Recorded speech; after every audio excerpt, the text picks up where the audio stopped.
प्रारब्ध पूर्व जन्म में किए गए कर्मों को प्रारब्ध कहते हैं, जिसे लोग भाग्य के नाम से भी जानते हैं।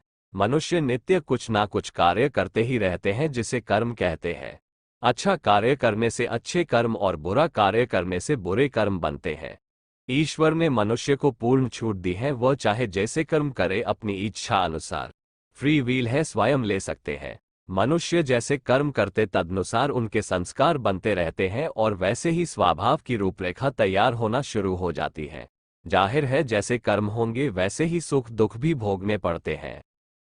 प्रारब्ध कर्मों से आज तक कोई बच नहीं पाया, चाहे वह अच्छे हों या बुरे। हर कोई इस पृथ्वी पर जन्म इस उद्देश्य से ही लेता है ताकि कर्मों के चक्रव्यूह से मुक्त होकर कर्मों के लेन देन के हिसाब को पूर्ण रूप से खत्म कर मोक्ष प्राप्ति की ओर अग्रसर हो सके। कभी कभी जाने अनजाने ऐसे कर्म भी कर लेते। कई बार अच्छे बुरे का एहसास भी नहीं हो पाता, कर्म बंधन में बंध जाते, या किसी के लिए बुरा मन में बुरे और कुविचार से भी कर्म बन जाते हैं।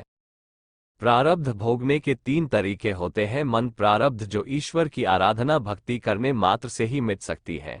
जो साधक की ईश्वर के प्रति भक्ति श्रद्धा और समर्पण भावना होती है, उनकी ये प्रारब्ध कर्म आसानी से ईश्वर कृपा से ये कर्म भोग खत्म हो सकता है। तीव्र प्रारब्ध में पिछले जन्म के तीव्र कर्मों के कारण भोगने के लिए सिर्फ भुगतने से ही नहीं नष्ट हो जाते, अपितु इसके साथ ही ध्यान की गहराई में उतरकर गहरे ध्यान साधना द्वारा या बहुत अत्यधिक मंत्र जप से मुमकिन हो सकता है।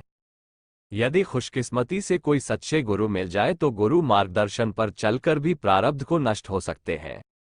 इसका अर्थ है ऐसे कार्य या कर्म जो हम हमारी पसंद का खुशी से करते हैं। हमारी इच्छा रहती है, हमें करने में आनंद और मन में संतोष महसूस होता है। जो दूसरों के लिए किए गए हों, उनके हित के लिए कोई भलाई का कार्य या कर्म किया जाए। संपूर्ण मानव जाति की भलाई के लिए मानव जीवन में मार्गदर्शित के उद्देश्य से निस्वार्थ भाव से सेवा की जाती है। जैसे कोई महान गुरु, कोई प्योर पॉजिटिव सोल ही ऐसे महान कार्य करते हैं। ऐसे लोगों को ईश्वर की महान पुण्य की प्राप्ति होती है। गरीबों को दान पुण्य करना भी एक पुण्य कर्म है, पर दूसरों को मदद के लिए किए गए दान कभी भी गुप्त तरीके से करना चाहिए।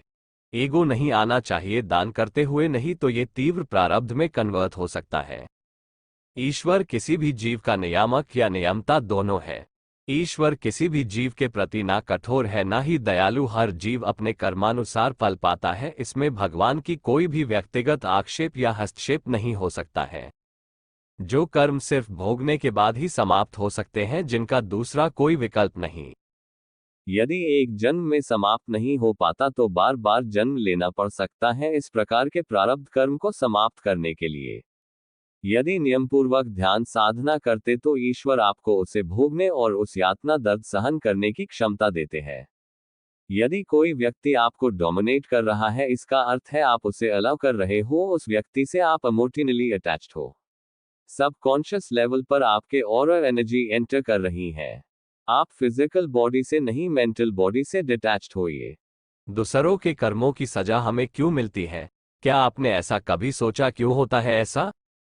दूसरा आपको सता रहा है तो भी आप उससे अटैच्ड रहते हो, क्यों? सोचिए सोचिए, इस बात में बहुत गहराई है। चलिए आपको बता देती हूं, ये सिर्फ हमारे लगाव के कारण होता है। हम उस व्यक्ति से हर वक्त मानसिक तौर पर जुड़े रहते हैं। जरूर नहीं कि प्यार के या अच्छे ही इमोशंस हो, कभी कभी जो हमें तंग कर रहा, परेशान कर रहा, हम उस व्यक्ति के बारे में ही विचार करते रहेंगे और मानसिक रूप से जुड़े रहते हैं। नेगेटिव इमोशंस से कनेक्ट रहे या पॉजिटिव इमोशंस से आप कुछ भी नहीं करो तो भी ऑटोमेटिकली वाइब्रेशन ट्रांसफर एक्सचेंज होने लगते हैं, और यही है जुड़े रहने के कारण।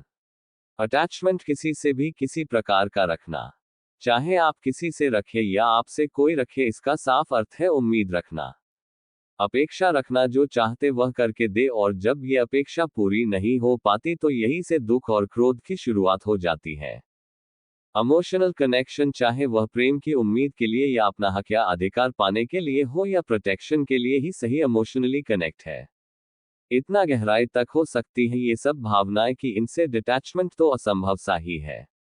इसी इमोशनल अटैचमेंट के कारण उस व्यक्ति से हमारे कुदरती संबंध बन जाते हैं। दिल दिमाग में उसकी अस्तित्व की छाप इस तरह छा जाती है कि हम उससे एक अदृश्य बंधन में बंध जाते हैं। ये बंधन ऐसे बंध जाता है कि हम खुद उस व्यक्ति के मोहपाश में बंधते चले जाते हैं और ऐसे बंधन में खुद को बांध लेते हैं। मुक्त होने की इच्छा ही नहीं होती, उसी से बंधे रहने में आनंदित होते और यहीं से शुरू हो जाता कर्म बंधन। जरूरी नहीं कि किसी से प्रेम हो तो ही बंधा हो, कोई कोई बंदे दुनिया में ऐसे जिनमें क्रोध और बदले की भावना दिल के अंतिम सतह तक छिपी होती है। उनका उद्देश्य कहिए या मकसद बदला लेना होता है। ऐसे बंदे भी मानसिक रूप में बदले की भावना के कारण दूसरे से जुड़े रहते हैं। ये भी एक प्रकार का कर्मबंधन ही है। इस प्रकार जाने अनजाने चाहे अच्छे या बुरे उद्देश्य से व्यक्ति दूसरे व्यक्ति से जुड़ा रहता है। उसके मस्तिष्क में भी निरंतर उसके विचार का आवागमन चलने से मेंटली अटैच्ड हो ही जाता है। कुदरत का तो नियम ही है, आप जिनसे भी जुड़े जो भी कर्मों से उनके ऑटोमेटिकली आप एनर्जी, इमोशन एंड वाइब्रेशन खुद में ट्रांसफर कर रहे हैं। अब जब ट्रांसफॉर्मेशन शुरू कर लेते हैं तो आप उसके अच्छे बुरे कर्म के भागीदार अनजाने में ही बन जाते हैं।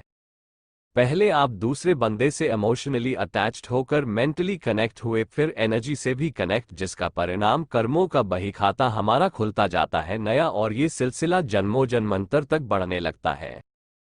अब ये सब घुमावदार प्रक्रिया जो हमें मुक्त भी नहीं होनी देती, ना ही कर्म कम कर पाते हम खुद के, तो इसका एक ही रास्ता है, आपको बताऊं, डिटैचमेंट। फॉरगिव एंड फॉरगेट का ये एक फॉर्मूला हर एक के साथ अपनाया जाए तो ही इमोशनल के मायाजाल से बचा जा सकता है। कर्मफल का सिद्धांत, कर्म करते जाए ताकि कर्म का बोझ कम होकर मुक्ति मिल सके। ना किसी से अपेक्षा रखे, ना उम्मीद, क्योंकि जहां होगा ये वहां दुख अपना पैर पसारेगा।